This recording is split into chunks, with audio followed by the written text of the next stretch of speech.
billionaires just openly saying like, look, I own a whole ass news organization, and this news organization that I own is not sufficiently pro-Israel.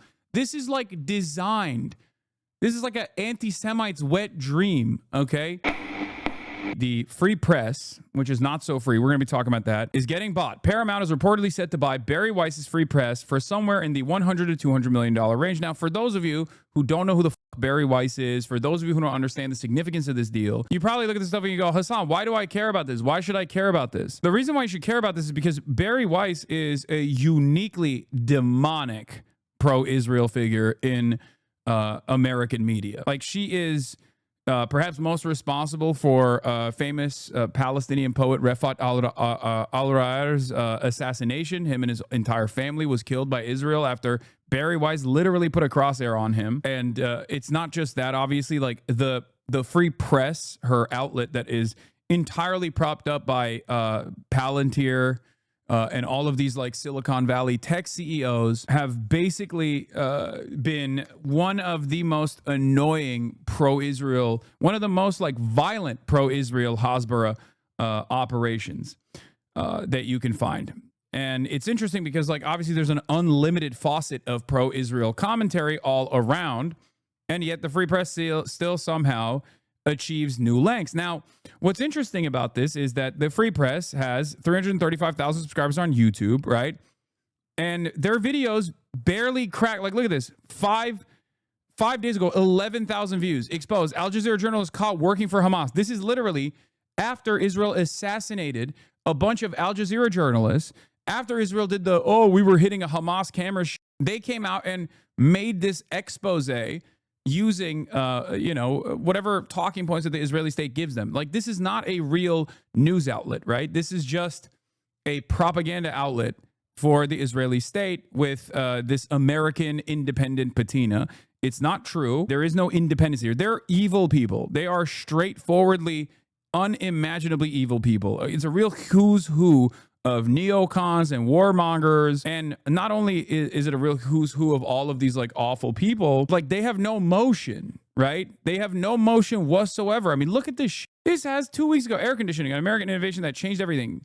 3.2 thousand fucking views. So regardless of the fact that they have no real motion whatsoever with an actual population of readers and watchers and whatnot, there is something suspicious about their funding mechanism. Like, they have a shit ton of subscribers on Substack. But in any case, CBS is now going to be basically controlled by Bari Weiss. Bari Weiss, whose career trajectory started off as a beacon of like failing upwards for basically sucking up to Israel and being an Omega Zionist, has now finally reached a new level in her career.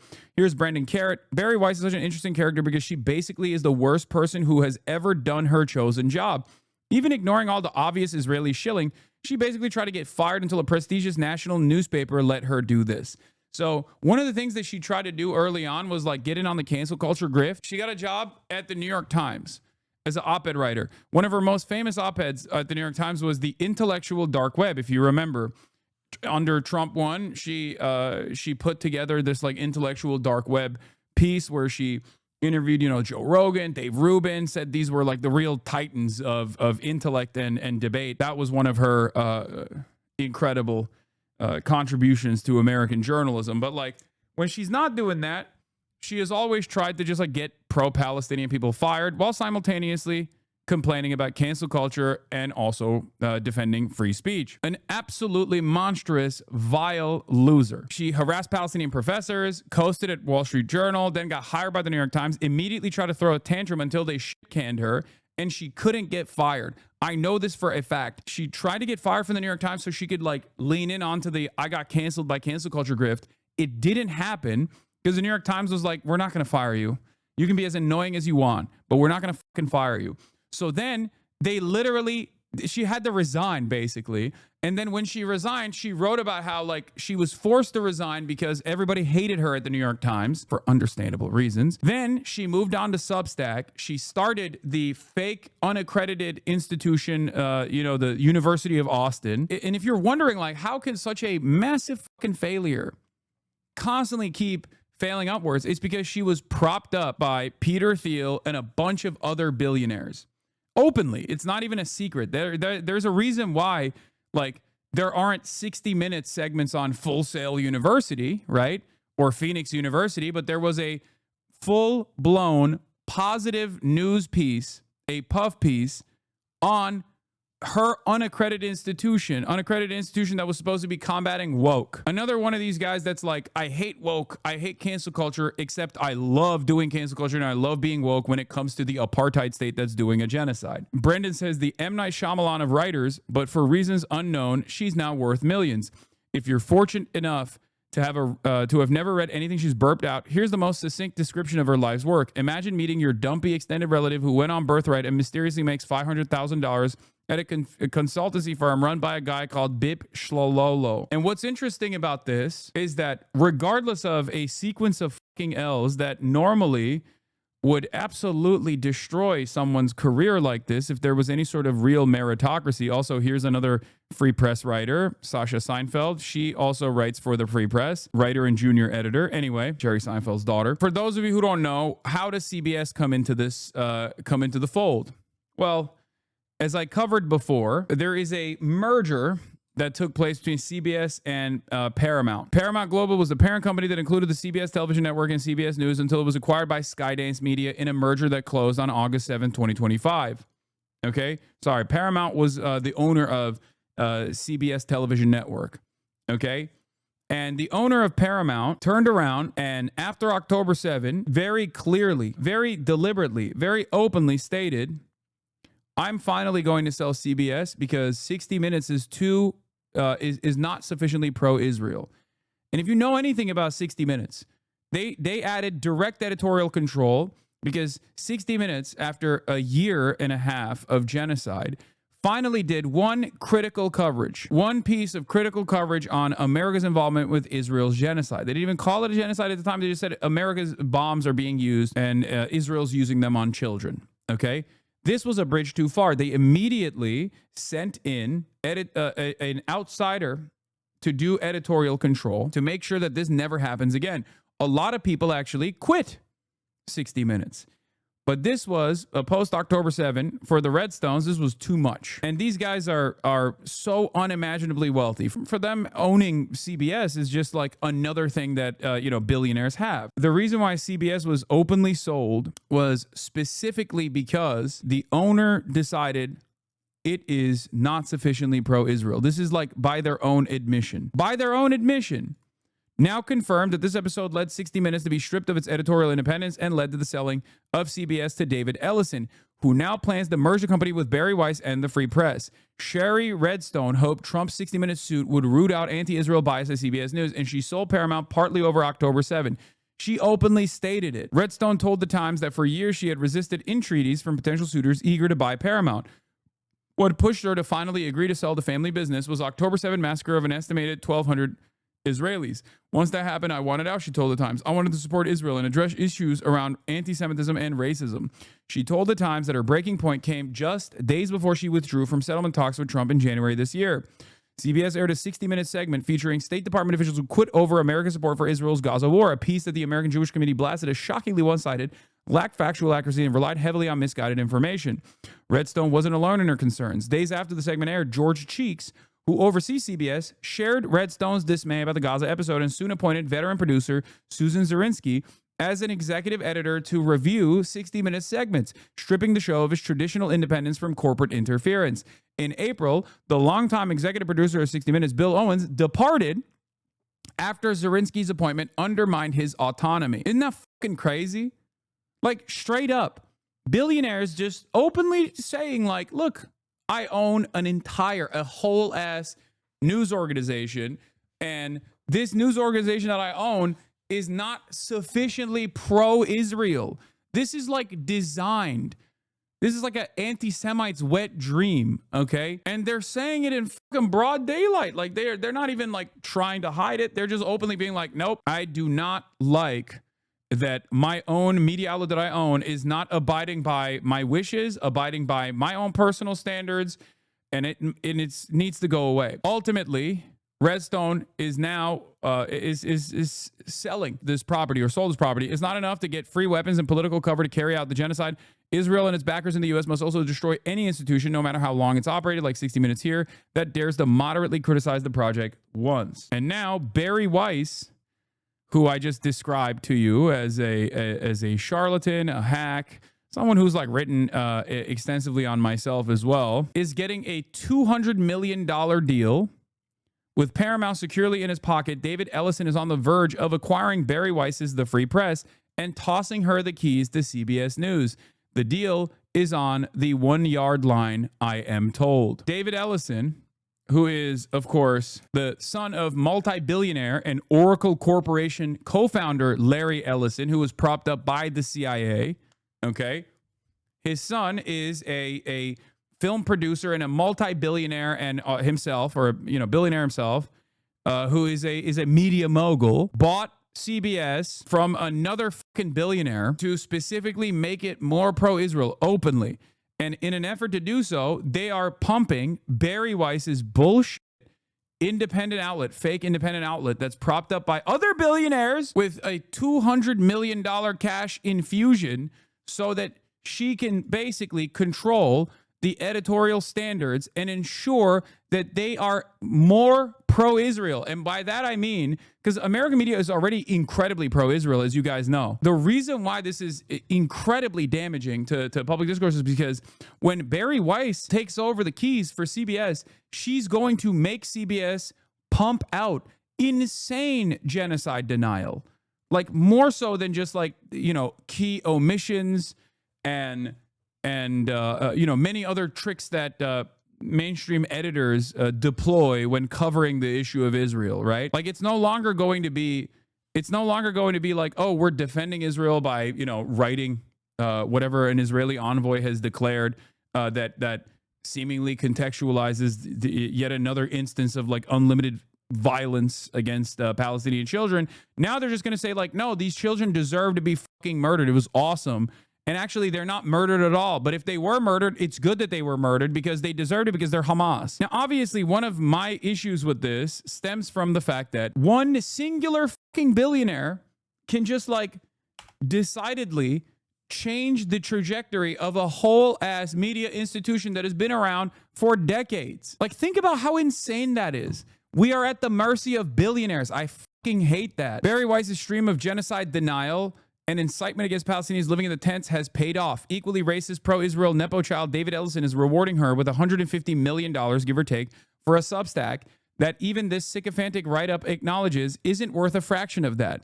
Dylan Byers, ever the morally incurious court stenographer, ponders if Ellison is just trying something unconventional to shake things up for some other such dopey nonsense. The market for the Gaza famine myth from the Free Press. This was, right at the time when people were recognizing that Israel was committed to doing a famine, by the way. And they literally wrote the Gaza famine myth. Like, it's just a Holocaust denial newspaper, okay? I need you to understand. The American public overall has a lot of unsavory taste, clearly, but I can assure buyers that Joe Six-Pack media consumer is not chomping at the bit for 60-minute segments on why nonstop images of maimed toddlers emanating from Gaza are actually not that big of a deal. A bunch of pro-Israel billionaire lunatics trying to directly do unlimited pro-Israel propaganda beyond what you have already seen from mainstream media. It is crazy to me. And they're not even hiding it. They're just saying it out loud. So if you don't personally think that this is like an incredibly damaging moment for an even more damaging moment for American press, for press freedom and press independence at a time when obviously we need an independent press more than ever before, this is going to make things even worse. And yeah, as Adam also correctly points out, like Dylan Byers is writing this as like a positive article. This is supposed to be like a article that is pro Bari Weiss, but even this article itself recognizes that this is $200 million for Bari Weiss's operation. That's a little crazy. These guys don't care if they're just melting money, okay?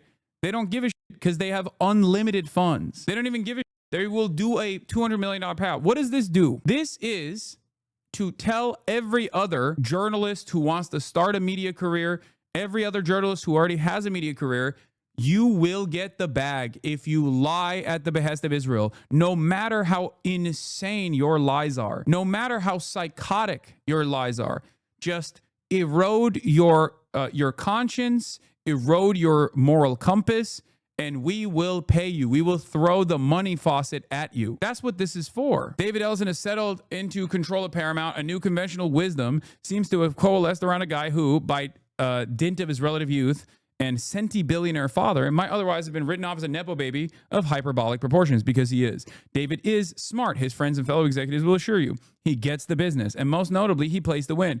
Or as Mark Shapiro put it to me, he's an assassin when it comes to winning. But as John Malone, oh my God, this fucking glaze. They're straight up doing this openly because they want CBS to be more pro-Israel. And that's why they went to a genocide denial paper that is propped up by other billionaires and greatly inflated its value as a payout, as a massive popular payout, just so they can tell every other fucking reporter to look away or actively defend the state of Israel, regardless of what their morality tells them to do. Also, when people say stuff like, well, people can see through this. Like, no, this is extremely inside baseball shit. People will not be able to see through this. Your parents are not going to look at CBS's coverage that changes dramatically to be even more pro-Israel and go, this is a little weird. No, they're just going to take it at face value. And that is the smart ones. The ones that are not getting their notes from random Facebook posts. The smart liberal parents that still respect the mainstream institutions are now going to be tuning into CBS, not realizing that it's just like even more pro-Israel than it was before. David is purchasing the Free Press, the defiantly heterodox news and opinion media entity founded by Bari Weiss. As you know, David has been courting Bari for almost a year and formally pitched her on acquiring the company at then Allen & Co. conference in July. Those talks have progressed in recent days. And I am now told that the two sides have agreed in principle to a deal, and lawyers are hard at work finalizing a format agreement. David's offer to the Free Press is expected to be well above the site's most recent $100 million valuation, but well below the $200 million figure that was recently floated in the Financial Times. That was an absurd ask. The Free Press does $15 million in annual subscription revenue, and Bari's politically charged content makes it hard to scale the advertising business. Plus, there's no tech stack. It's all on Substack. Either way, it will land Weiss a king's ransom just a little over 5 years after her dramatic departure from the Times. The deal is not done yet, of course, but as a source of knowledge of the negotiations told me this afternoon, it's on the 1 yard line. It's not Dan Rather's network anymore. As a part of the deal, I'm told David plans to give Bari a role at CBS News that would, among other things, task his fellow millennial with guiding the editorial direction of the division. Bari's avowedly pro-Israel and anti-woke worldview, not to mention her broadly shit-kicking anti-establishment disposition. That's so funny. There is no anti-establishment position. Being fucking quote-unquote fake anti-woke, except for Israel, is not, it is the establishment position. On some level, David's pursuit of the Free Press seems to be driven by a desire to align his news network with his own politics. How else to explain why the guy who just bought his way into Hollywood moguldom, NFL rights, and the streaming wars would want to endure the thankless chore of integrating a politically charged digital news business that, despite his relative success in the Substack economy, would account for a modest 8-figure revenue line in his $18 billion entertainment business. If the lifers at CNN threatened to burn the place down when Chris Licht moved his office to a different floor, imagine the looming hysteria that will transfix CBS News. Assumedly, for Ellison, employee migration is also a part of the point. David probably looks at CBS News as a bit of a blank canvas, as a declining business, a cost burden, and, as recent history has made abundantly clear, a potentially massive PR headache. Why is it a potentially massive PR headache? Because CBS News is like not as invested as being as openly pro-Israel as like the Free Press is, by the way. But the fact that it is losing money also opens a lot of opportunities for reinvention. Why continue to operate a declining asset that also bleeds cash as status quo? What's so funny about this is like assuming that hitting the pro-Israel route is somehow magically going to make this business a more profitable business. Now, this is where I ask myself and you guys the same question. Is David that fucking stupid, or does he just not care and he wants to do unlimited propaganda for Israel? Or is it a bit of both? Because like Does this man legitimately think that giving a ton of money to Bari Weiss to take over the reins of CBS News when her output is unimaginably unimpressive? Like, I'm sorry, you got hype from every fucking psychotic tech billionaire on the planet, and you're barely making a dent in the discourse with this. Who the fuck thinks this is worth $200 million slash, even perhaps more consequentially, who the fuck thinks this kind of editorial run is somehow going to change the dynamic of CBS and turn it into a profitable business? If this person's YouTube channel is worth, and all of the media that they have put out is worth $200 million, then I'm worth $200 billion. Okay? It's that crazy. Am I worth 200 billion? No, I'm not. That would be fucking insane. Like, think about it. 200 M's is what Joe Rogan got.